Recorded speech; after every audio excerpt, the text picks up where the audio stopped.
Welcome to Gazal civil service academy. আজকে আমি এই ভিডিওর মাধ্যমে তোমাদের ভূগোলের সাজেশন নিয়ে আলোচনা করব। তোমরা যারা দ্বিতীয় সেমিস্টার পড়ছো, যাদের ভূগোল সাবজেক্টটি আছে, এই ভিডিওটি কিন্তু অবশ্যই তাদের জন্য। তোমরা জানো তোমাদের ভূগোলের মোট 3টে পার্ট আছে। একটা হচ্ছে প্রাকৃতিক ভূগোল, একটা আছে মানবীয় ভূগোল এবং আরেকটি হলো ভারতের ভূগোল। এই প্রাকৃতিক ভূগোল থেকে তোমাদের পরীক্ষাতে মোট 15 নম্বরের প্রশ্ন থাকবে। 2 নম্বরে 2টো প্রশ্ন হবে, 3 নম্বরে 2টো প্রশ্ন এবং 5 নম্বরে একটা প্রশ্ন থাকবে। আমি এই ভিডিওর মাধ্যমে সমস্ত ইম্পর্টেন্ট প্রশ্নগুলো নিয়ে আলোচনা করব। এই প্রশ্নগুলো করলেই তোমাদের পরীক্ষাতে কিন্তু তোমরা কমন পেয়ে যাবে। দেখো, প্রাকৃতিক ভূগোলের মধ্যে প্রথম চ্যাপ্টারের নাম সমস্থিতির ধারণা। এইখানে 5 নম্বরে আমি মোট 2টো প্রশ্ন দিয়েছি। একটা দিয়েছি সমস্থিতি সম্পর্কে জর্জ এরির তত্ত্বটি চিত্রসহ আলোচনা করো, আর একটা দিয়েছি সমস্থিতি সম্পর্কে জন হেনরি প্র্যাটের তত্ত্বটি আলোচনা করো। এই দুটো প্রশ্ন থেকে প্রত্যেকটা স্কুলেই দেখবে 5 নম্বরে কিন্তু একটা প্রশ্ন কমন পেয়ে যাবে এবং এই প্রশ্নের উত্তরটি লেখার সময় তোমাদের চিত্রসহ আলোচনা করতে হবে। এই চ্যাপ্টার থেকে 3 নম্বরের মাত্র 2টো প্রশ্ন দিয়েছি।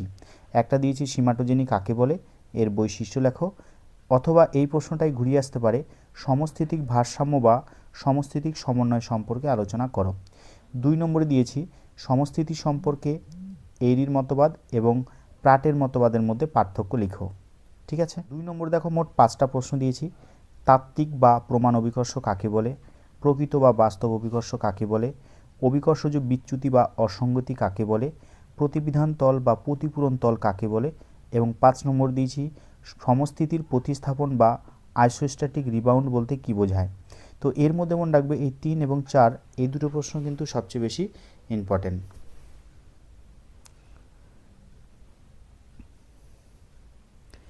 দেখো, ভূমিরূপ গঠনকারী প্রক্রিয়া এর মধ্যে আছে অন্তর্জাত প্রক্রিয়া ও বহির্জাত প্রক্রিয়া।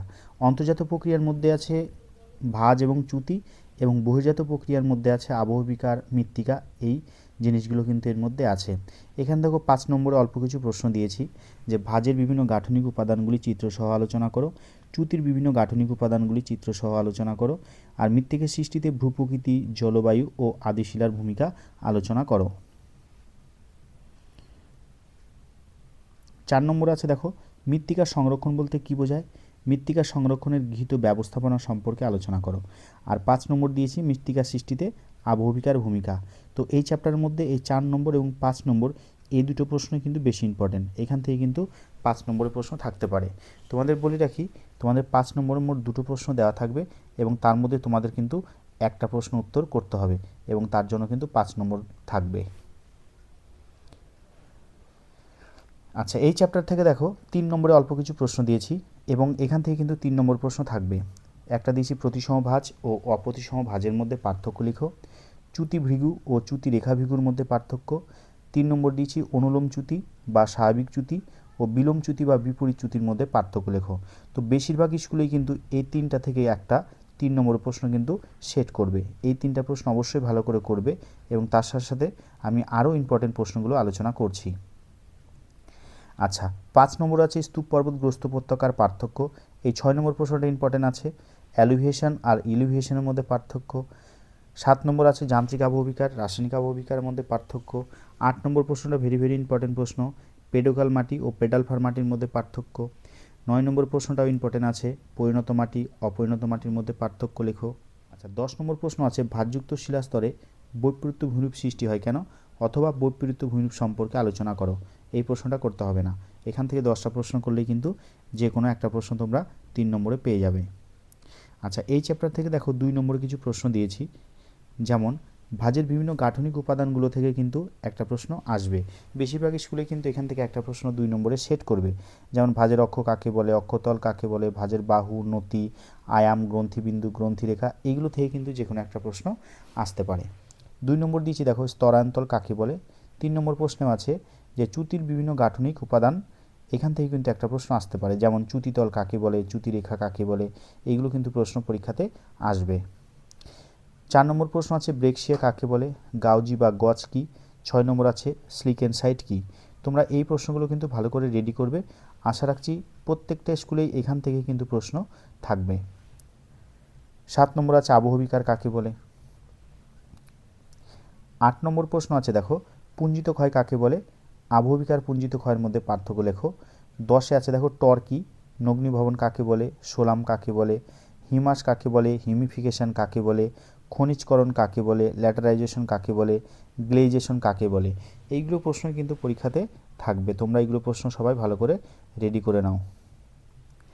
অ্যালুভিয়েশন কাকে বলে, ইলুভিয়েশন কাকে বলে, দুটোর মধ্যে পার্থক্য আসলে 3 নম্বরে আসবে, আর যদি সংজ্ঞা আসে তাহলে সেটা 2 নম্বরের প্রশ্নে কিন্তু থাকবে।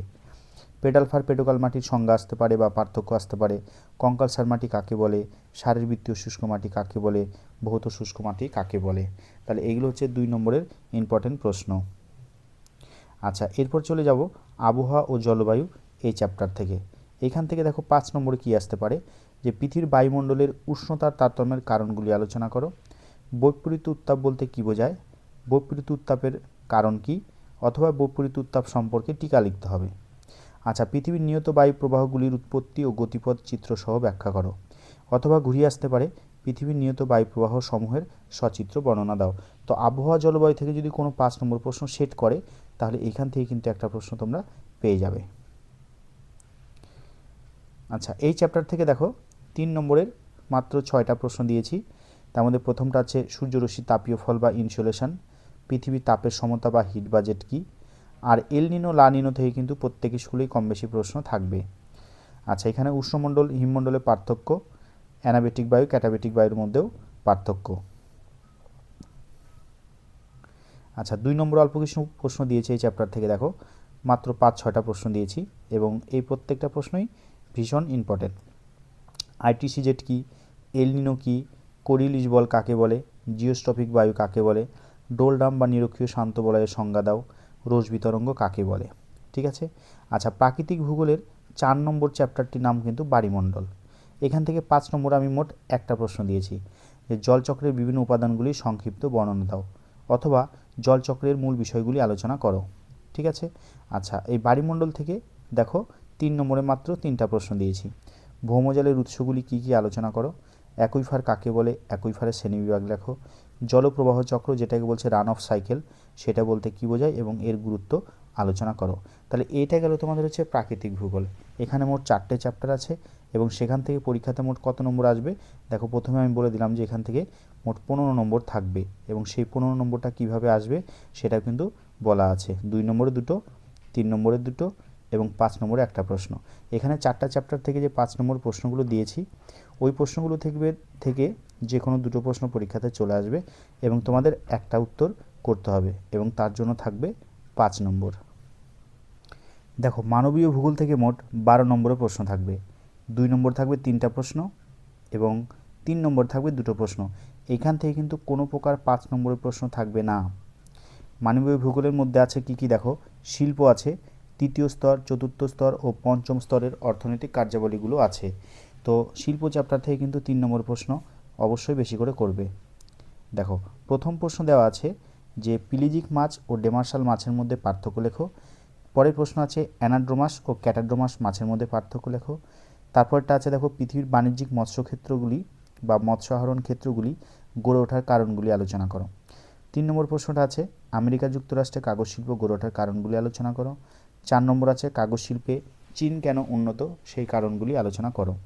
আচ্ছা, 5 নম্বর প্রশ্নটি ভীষণ ইম্পর্টেন্ট প্রশ্ন একটা, তোমাদের এই বছর পরীক্ষাতে কিন্তু থাকবে, যে কাঁচামালের অভাব থাকা সত্ত্বেও জাপান লৌহ ইস্পাত শিল্পে কেন উন্নত। 6 নম্বর আছে দেখো জাপানের অধিকাংশ লৌহ ইস্পাত কেন্দ্রগুলি কেন বন্দরকে কেন্দ্র করে গড়ে উঠেছে। তো এই প্রশ্নগুলো তোমরা কিন্তু অবশ্যই ভালো করে করবে। 7 নম্বর প্রশ্ন আছে দেখো পেট্রোরাসায়নিক শিল্পকে কেন উদীয়মান শিল্প বলা হয় বা পেট্রোরাসায়নিক শিল্পকে কেন সূর্যোদয়ের শিল্প বলা হয়। 8 নম্বর আছে দেখো পেট্রোরাসায়নিক শিল্পকে আধুনিক শিল্প দালব কেন বলা হয়।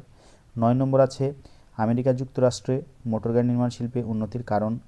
10 নম্বর প্রশ্নটা কিন্তু ভীষণ ইম্পর্টেন্ট একটা প্রশ্ন, সেটা হচ্ছে 4র্থ স্তর আর 5ম স্তরের অর্থনৈতিক কার্যাবলীর মধ্যে পার্থক্য লেখো। 11 নম্বর প্রশ্নটা ভীষণ ইম্পর্টেন্ট, যে পরিবহন ও যোগাযোগ ব্যবস্থার মধ্যে পার্থক্য। 12 নম্বর প্রশ্নটাও ইম্পর্টেন্ট আছে, সংক্ষিপ্ত টিকা লেখো বিশ্ব বাণিজ্য সংস্থা বা ওয়ার্ল্ড ট্রেড অর্গানাইজেশন। 13 নম্বর প্রশ্ন, যে জলপথকে কেন উন্নয়নের জীবনরেখা বলা হয়, এটাও কিন্তু ইম্পর্টেন্ট একটা প্রশ্ন। তো এই যে শিল্প 4র্থ স্তর 5ম স্তর এই চ্যাপ্টারগুলো থেকে 3য় স্তর এই চ্যাপ্টারগুলো থেকে কিন্তু আমি 13টা 3 নম্বরের প্রশ্ন দিয়েছি। আশা করছি এখান থেকে কিন্তু প্রশ্নগুলো পরীক্ষায় চলে আসবে। কিছু 2 নম্বর প্রশ্ন দিচ্ছি দেখো। বিশুদ্ধ কাঁচামাল অবিশুদ্ধ কাঁচামাল কাকে বলে, অবশ্যই তার সাথে সাথে উদাহরণগুলো জানবে। পণ্যসূচক বা দ্রব্যসূচক কাকে বলে, বেশিরভাগ স্কুলে দেখবে এই প্রশ্নটা কিন্তু সেট করবে বা থাকবেই প্রশ্ন। আইসোটিম কাকে বলে, এটাও ভীষণ ইম্পর্টেন্ট একটা প্রশ্ন। ব্রেক অফ বাল্ক পয়েন্ট কি, পরিবহনের দোলক নীতি ভীষণ ইম্পর্টেন্ট প্রশ্ন। আচ্ছা, অস্থানু শিল্প বা শিকড় আলগা শিল্প কাকে বলে, বা ফুট লুজ ইন্ডাস্ট্রি কাকে বলে, সংজ্ঞা জানবে। অবশ্যই তার সাথে সাথে উদাহরণ কিন্তু জানতে হবে, পরীক্ষাতে উদাহরণ দিয়েও প্রশ্ন চায়। আচ্ছা, গ্রিন কালার ওয়ার্কার কাকে বলে, এটাই আসতে পারে। হোয়াইট কালার বা গোল্ড কালার ওয়ার্কার কাদের বলে। শিল্প স্থাপনে পরিবহনের গুরুত্ব কী, কাগজ শিল্পের কাঁচামালগুলি আলোচনা করো, কাগজ শিল্পের দুটি সমস্যা লেখো। পেট্রোরাসায়নিক শিল্প কাকে বলে, পেট্রোরাসায়নিক শিল্প কেন্দ্রগুলি কেন তৈল শোধনাগারের কাছে গড়ে উঠেছে, সেটাও কিন্তু পরীক্ষাতে আসতে পারে। তারপর আছে দেখো, অনুসারী শিল্প কাকে বলে, সহায়ক শিল্প কাকে বলে, মোটর গাড়ি নির্মাণ শিল্প বা অটোমোবাইল শিল্প কাকে বলে। এগুলো কিন্তু প্রত্যেকটাই 2 নম্বরের জন্য ভীষণ ইম্পর্টেন্ট। এই চ্যাপ্টারটা যেহেতু অনেকটা বড়, তাই 2 নম্বরের প্রশ্নের সংখ্যাও কিন্তু একটু বেশি আছে। প্রশ্নের সংখ্যা বেশি হলেও প্রশ্নগুলো কিন্তু খুবই সোজা, তোমরা ভালো করে মুখস্থ করবে।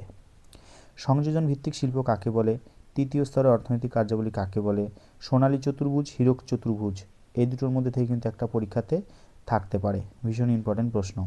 Shipping line, shipping lane. E commerce, এটা হবে ই কমার্স, ই কমার্স। পর্যটন কাকে বলে, ইকো ট্যুরিজম কি। চতুর্থ স্তরের অর্থনৈতিক কার্যাবলী কাকে বলে, তথ্য পরিষেবা কাকে বলে। এগুলো কিন্তু ভীষণ ইম্পর্টেন্ট প্রশ্ন তোমাদের এই চ্যাপ্টারের জন্য। বেঙ্গালুরুকে কেন সিলিকন ভ্যালি বলা হয়, চতুর্থ স্তরের অর্থনৈতিক কার্যাবলী কাকে বলে, আউটসোর্সিং কি, ই লার্নিং কি। পঞ্চম স্তরের অর্থনৈতিক কার্যাবলী আলোচনা করো। আছে দেখো ভারতের ভূগোল, এখান থেকে মোট 8 নম্বরে থাকবে। 2 নম্বরে মাত্র একটা প্রশ্ন হবে এবং 3 নম্বরে কিন্তু 2টো প্রশ্ন হবে। আমি যে প্রশ্নগুলো দিয়েছি এই প্রশ্নগুলো থেকে কিন্তু 3 নম্বরে তোমরা কিন্তু 2টো প্রশ্ন পেয়ে যাবে এবং 2 নম্বরে একটা প্রশ্ন পেয়ে যাবে। দেখো, প্রথমে যে প্রশ্নটা দেওয়া আছে যে ভারতের জলবায়ু নিয়ন্ত্রণের প্রধান কারণগুলি ব্যাখ্যা করো। তো ভারতের জলবায়ু সব জায়গাতে একরকম নয়, কোথাও এক এক রকম আছে।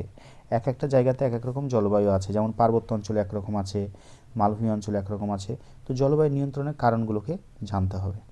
আচ্ছা, ভারতের জলবায়ুর কিছু বৈশিষ্ট্য আছে, সেগুলো জানতে হবে। ভারতের মৌসুমী জলবায়ুতে জেট বায়ুর প্রভাব, সেটা আলোচনা করতে হবে। ভারতের জলবায়ুতে মৌসুম বায়ুর প্রভাব আলোচনা করতে হবে। ভারতের জলবায়ুর উপর বিশ্ব উষ্ণায়নের প্রভাব, এটা কিন্তু একটা ইম্পর্টেন্ট প্রশ্ন। আচ্ছা, ভারতে বন্যার কারণ, ভারতে খরা সৃষ্টির কারণ, এই প্রশ্নগুলো কিন্তু এখান থেকে পড়ে নিও সবাই। তাহলে ভারতের জলবায়ু থেকে 7টা আমি প্রশ্ন দিয়েছি। আর একটা দিয়েছি যে ভারতে খরা ও বন্যার নিয়ন্ত্রণের উপায়গুলি আলোচনা করো। আচ্ছা, এরপর আছে দেখো ভারতের স্বাভাবিক উদ্ভিদ। ভারতের ভূগোলের মোট 3টা চ্যাপ্টার আছে। প্রথমে আছে ভারতের জলবায়ু, তারপর আছে ভারতের স্বাভাবিক উদ্ভিদ এবং শেষে আছে ভারতের প্রাকৃতিক দুর্যোগ বিপর্যয়। ঠিক আছে। আচ্ছা, ভারতের স্বাভাবিক উদ্ভিদ থেকে দেখো 5টা প্রশ্ন আমি দিয়েছি। তো যেটা সবচেয়ে বেশি ইম্পর্টেন্ট সেটা হচ্ছে অরণ্য সংরক্ষণের প্রয়োজনীয়তা কী আর অরণ্য সংরক্ষণের বিভিন্ন পদ্ধতি। আর তার সাথে সাথে টিকা লেখো সামাজিক বনসৃজন, কৃষি বনসৃজন, যৌথ বন ব্যবস্থাপনা বা আড়াবাড়ি প্রকল্প। আচ্ছা, এরপর ভারতের ক্রান্তীয় পর্ণমোচী অরণ্যের বৈশিষ্ট্য, ম্যানগ্রোভ অরণ্যের বৈশিষ্ট্য আর ভারতের স্বাভাবিক উদ্ভিদের উপর জলবায়ুর প্রভাব। মাত্র এই 5টা প্রশ্ন করলেই কিন্তু এখান থেকে একটা পরীক্ষায় চলে আসবে।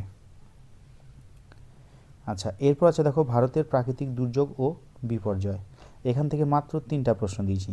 প্রথম প্রশ্নটা ভীষণ ইম্পর্টেন্ট, বেশিরভাগ স্কুলেই এই প্রশ্নটা থাকবে যে দুর্যোগ ও বিপর্যয়ের মধ্যে পার্থক্য লেখো।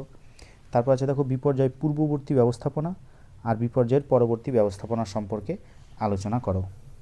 আচ্ছা, এরপর চলে আসি 2 নম্বরের প্রশ্ন। অল্প কিছু প্রশ্ন দিয়েছি। কালবৈশাখী কী, আশ্বিনের ঝড় কী, লু ও আধি কী, পশ্চিমী ঝঞ্ঝা কাকে বলে, মৌসুম বিস্ফোরণ কাকে বলে, জাতীয় উদ্যান বা এটাকে বলা হয় ন্যাশনাল পার্ক কাকে বলে, আধা প্রাকৃতিক দুর্যোগ কাকে বলে। অবশ্যই তার সাথে সাথে উদাহরণ জানতে হবে, পরীক্ষাতে উদাহরণ দিয়েও আসতে পারে। আচ্ছা, হরপা বান যেটাকে বলছে ফ্ল্যাশ ফ্লাড, সেটা কাকে বলে বা কী। আচ্ছা, এরপর আছে দেখো যে কয়েকটি মনুষ্যসৃষ্ট বিপর্যয়ের উদাহরণ দাও। আচ্ছা, মেঘভাঙা বৃষ্টি কাকে বলে, সুনামি কাকে বলে, দার্জিলিং হিমালয়ের ধসের দুটো কারণ উল্লেখ করো। ঠিক আছে, তাহলে এই গেল তোমাদের একাদশ শ্রেণীর 2য় সেমিস্টারের সম্পূর্ণ সাজেশন। তোমরা এই সাজেশনের এই প্রশ্নগুলো ভালো করে করবে। প্রতিটা স্কুলে কিন্তু এই প্রশ্নগুলো থেকেই প্রশ্ন করবে। আচ্ছা, তোমাদের হচ্ছে 3rd সেমিস্টারের ক্লাস শুরু হবে 23/3/2025 তারিখ থেকে।